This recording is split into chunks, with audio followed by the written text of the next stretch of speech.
Hello! Du coup, c'est le dernier épisode des vlogs du Japon, l'épisode 5 sur Shinjuku. On est arrivé dans notre hôtel et puis on allait faire un tour et on est repassé donc dans une boutique de guitare parce que papa avait toujours pas abandonné l'idée d'acheter une guitare, donc la question c'était est-ce qu'il allait trouver chaussures à son pied.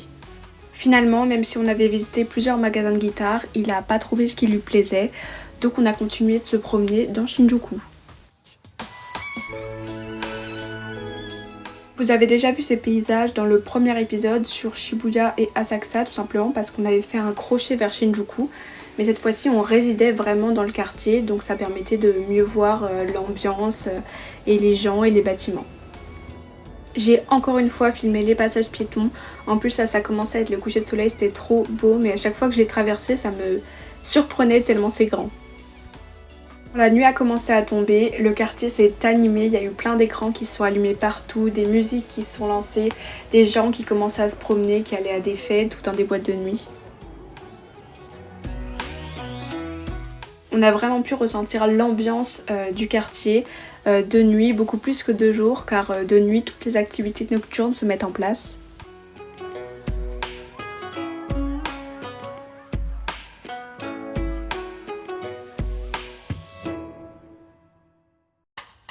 Le lendemain, on a décidé d'aller au Ueno Park et dans notre rue, il y avait une grosse voiture comme ça, de luxe, qui n'était d'ailleurs pas dans un garage mais juste garée dans la rue.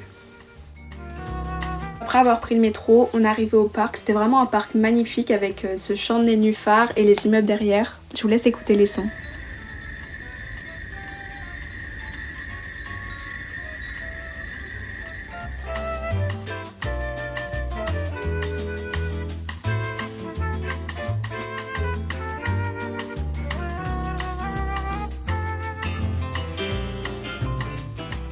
Bref, on s'est promené, on a croisé un corbeau qui était quand même pas farouche du tout.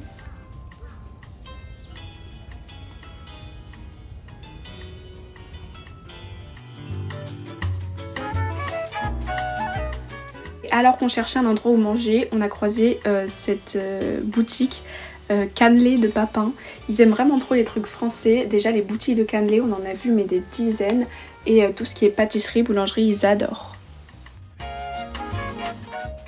Ensuite, on allait manger au Denny's, donc il y a un genre de fast-food américain où j'ai pris une coupe de glace énorme, mais c'était trop bon. On a continué notre promenade, après on a repris le métro pour rentrer dans notre quartier. Et le soir, on est allé dans un restaurant indo-thaïlandais, c'était trop bon, les nano fromages, tout ça, waouh. Le lendemain, on s'est rendu sur l'île artificielle Odaiba, donc qui se trouve à Tokyo. Pour ça, on a pris un genre de train aérien comme un tramway et ça avait un côté parc d'attractions puisqu'on voyait les rails et des fois ça montait, ça descendait, après c'était très léger mais ça faisait penser un peu aux rails d'un grand 8.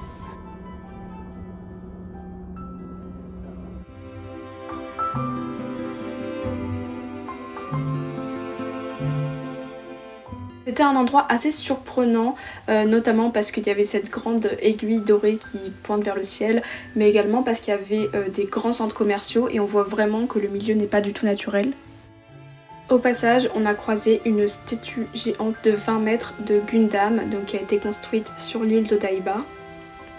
Et ici, je trouvais qu'il y avait un petit côté Champs-Élysées avec l'Arc de Triomphe derrière, place de l'Étoile. Finalement, on est entré dans le musée national des sciences et de l'innovation où il y avait une terrasse tout en haut, donc on y allait parce qu'on avait faim. Et maman a goûté cette espèce de beignet ou cette brioche bleue et apparemment c'était très bon.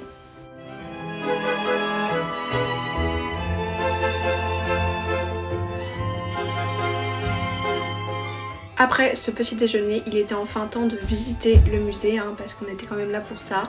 Donc on a vu ce beau globe illuminé, donc on s'est pris en photo devant. Et ensuite on a commencé du côté de l'écologie et de la robotique. Alors je suis vraiment pas sûre mais je crois que ce que vous voyez là c'est un genre de moteur.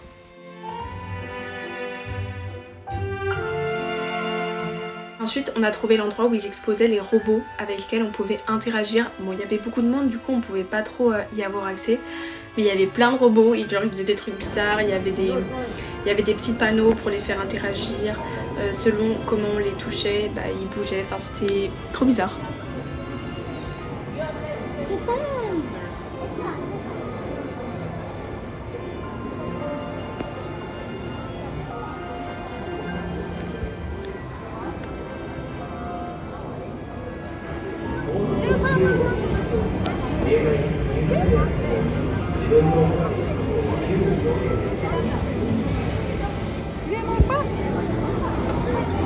Prends sa tétine là. Hein? Prends sa tétine. Moi je peux? Oui. C'est pas gentil.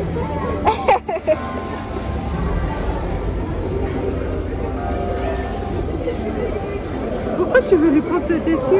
Je sais pas, c'est drôle. Non, le jour où les robots se rébelleront, je serai dans la merde. On va éviter. C'est d'ailleurs de cette manière que maman s'est liée d'amitié avec un bébé phoque, mais on n'a pas trop compris comment il fonctionnait.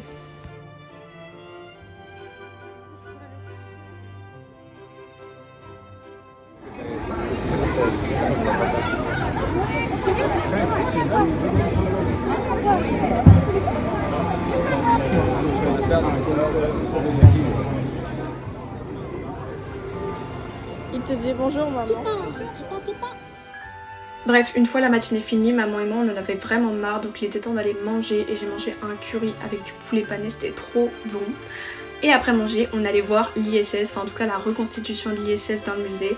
On a tous les trois pris notre petite photo, d'ailleurs il y avait tous les noms des gens qui étaient allés, dont Thomas Pesquet.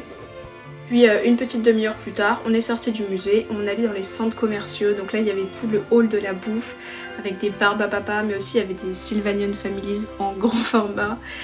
Puis on allait voir la mini statue de la liberté, donc il y a à Odaiba. Le soir, on avait rendez-vous dans un bar français pour faire un karaoké. Et en fait, sur le chemin, on s'est pris une méga averse sur la tête et on est vraiment resté 1 heure sous le porche d'un immeuble. La pluie ne s'arrêtait pas, même elle était de plus en plus forte, on était désespérés, donc on était assis comme ça. Et il y a un monsieur, un japonais, qui est venu nous donner 3 parapluies random. On est d'accord, jamais personne n'aurait fait ça en France.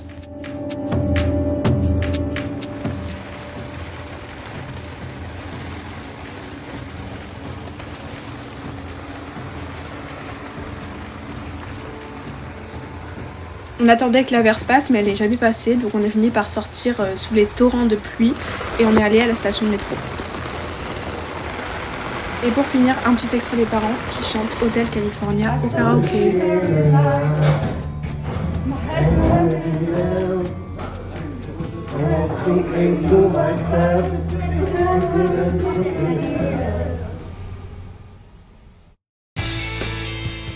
Le jour suivant, c'était notre dernier jour à Tokyo et notre dernier jour au Japon, c'est-à-dire la veille du départ. Et on est passé au Don Quichotte, qui est un énorme magasin où il y a tout plein de souvenirs, de jouets, de plein de trucs à acheter. Et là du coup on a rempli des sacs de bouffe, de souvenirs, de cadeaux. Papa il a même acheté une tenue de japonais, enfin c'est un magasin qui est incroyable, il y en a partout. Et voilà, ça c'est ce qu'on a ramené du Japon. Toute notre bouffe, tous nos souvenirs, c'était trop bien. Voilà, donc vous venez de regarder la dernière vidéo des vlogs du Japon. J'espère vraiment que ça vous a plu. En tout cas, moi j'ai pris un plaisir immense à monter ça. Un autre petit vlog va sortir sur un autre endroit de mes vacances, vous verrez où. Et sinon, je vous fais des gros bisous. Sayonara!